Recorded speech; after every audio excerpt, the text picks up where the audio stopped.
It was the kind of feel-good story that warms your heart. Jessica Ann Smith, a mother and fitness buff, said she was battling cancer at just 32 years old, but was rallying support, encouraging friends and family to #FightLikeAJessica. With medical bills piling up, supporters answered the call, raising over $10,000 on GoFundMe and Facebook to help. People are coming out of the woodworks to help, which is, will restore anyone's faith in humanity. But investigators say it was all a lie, perpetuated by Smith to dupe Good Samaritans into giving her money for a disease they say she didn't have, a hoax that led to her arrest. She made people believe that she had a very serious cancer diagnosis. The fact is, she didn't have cancer. It started in June when Smith told friends she was facing a mountain of medical bills while battling colon cancer, detailing her recovery on social media. Donations started pouring in. So the sad part of these type of GoFund or fundraising website scams and cases is that they are preying upon people's hearts in the most sad and vulnerable ways. And because of our charitability, we become the biggest targets for this type of charges and cases. I actually have some chemo burns right now. Her story gained added attention in July. I'll be looking forward to posting that I'm in remission. When Smith was invited to speak about her diagnosis on the podcast, The Ever-Evolving Truth. The doctor is taking my history as he's looking at my blood work, and he's like, I really think you have colon cancer. Jeff Berg and Terry Coleman are the hosts of the podcast. Honestly, the whole interview seemed off from the very beginning. She was kind of going through like a cancer checklist. You know, she was feeling sick. She was taking off of work because of her illness. She was going through this checklist, and it was almost too perfect. She was very nondescript with her treatment, her diagnosis, and just used very vague language. Online, people started to question Smith's story. People have tried to say I'm scamming people. If anyone straight up came up to me and was like, I think you're faking this, I literally would say, okay, you're coming to chemo with me on Monday. She reappeared on the podcast 4 days later, taking aim at the people accusing her of lying. Here is my fitness for duty form with the word cancer on it. Smith stood by her story, but what she didn't know was that police were already investigating after they say her own husband came forward telling them he did not believe his wife had cancer. Her second interview is really where it kind of derailed. We didn't know exactly how we were going to find it all the time, but we were definitely like, I can't believe that she's actually doing this. According to police, Jessica's story began to unravel. They say her doctor told them those photos, which she claimed showed her receiving chemotherapy, was not chemotherapy at all, but an iron infusion for anemia.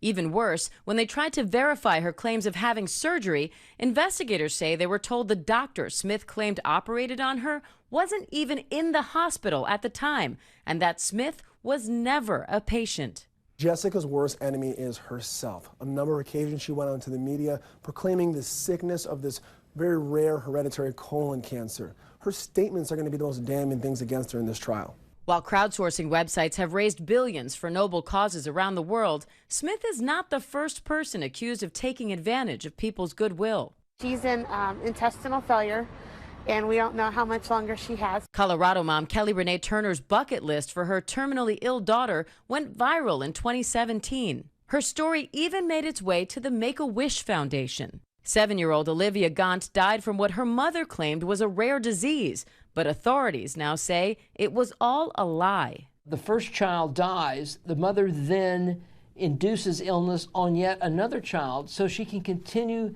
this fraud, continue getting attention. Turner was indicted on 2 counts of murder and 11 other charges, including receiving fraudulent Medicaid payments of more than $500,000 and theft associated with a GoFundMe account. Her case is pending. I was driving down 95 and ran out of gas, so I pulled over to the side of the road. And last year, Kate McClure's seemingly heartwarming story went viral. She said she was stranded on the outskirts of Philadelphia when homeless veteran Johnny Bobbitt Jr. spent his last $20 to buy her gas.